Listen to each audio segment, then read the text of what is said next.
Let's go over some problems with provisional patent applications. Now again, one of the beauties is you can get patent pending for not a whole lot of money. It's good for a year.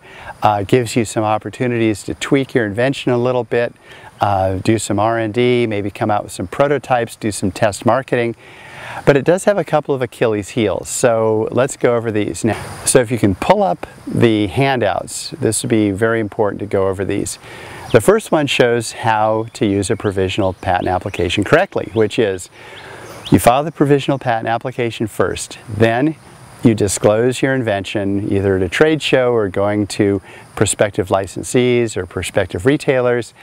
You do a little R&D, and then within a year of when you file the provisional application, you file the utility application.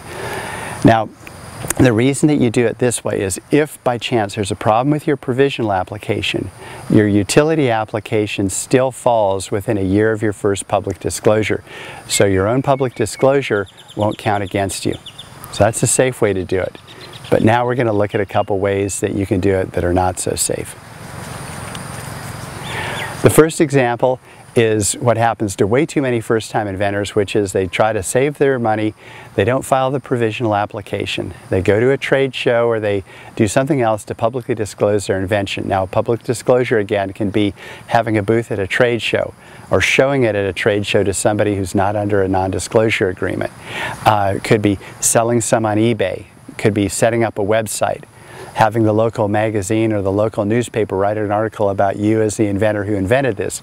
These are all public disclosures. So in this particular case, the inventor publicly disclosed the invention, then waited more than a year to file a provisional patent application on the invention. This happens often. They'll go to a trade show, get discouraged because no one's interested. Then after a couple years, people start getting interested. The inventor panics, files a quick provisional, then files the utility within a year.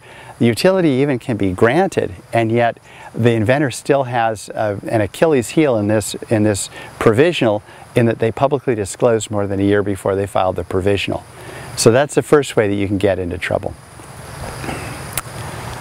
The second way you can get into trouble is where you don't do a very good job on the provisional. Now, in this particular situation, with the inventor publicly disclosed, then very quickly filed a provisional. Within a year, they filed a utility based on the provisional. However, they did the provisional themselves, or they went to one of these online services to do the provisional for them. In any case, the provisional is not done well.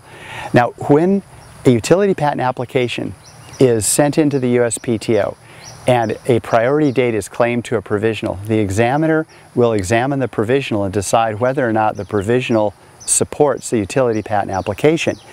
If the provisional does not support the utility patent application, the examiner has the right and indeed the duty to deny the provisional filing date to some or all of the claims, to the point where you can end up with a worthless provisional.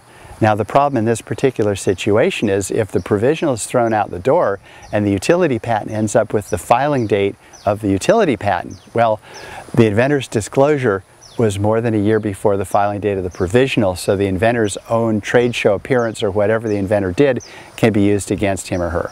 So that's the second way this can come back and hurt you.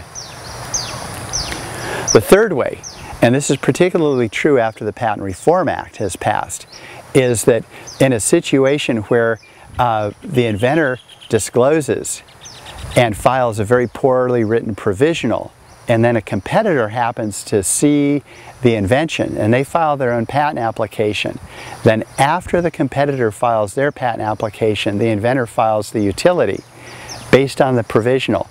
The inventor thinks they've got it made because they think the utility will reach back and grab the filing date, the priority date of the provisional. But in this particular case, the provisional is prepared very poorly, so the inventor is not given the date. Instead, the inventor is given the date of the utility. Now the inventor is second in line, and under the Patent Reform Act, the inventor is going to lose the race to the patent office. The competitor will win the race. Now, the competitor, they're under an ethical obligation to be truthful, and in their declaration they had to say that they believe that they are the first and true inventor of this invention. Obviously, if they filed the patent application a week after they visited the inventor's trade show booth, and they happened to be caught on video saying, "My goodness, I've never seen anything like this. I think this is the best invention in the world. You've got to be the smartest inventor I've ever met." And then a week later they filed their own patent application on it. Well, my guess is you could take that into court or the USPTO, and you could challenge the declaration of the competitor and say, wait, you really didn't invent this, you stole the idea from me. At the same time, wouldn't you rather just do the provisional properly in the first place and not have to worry about it?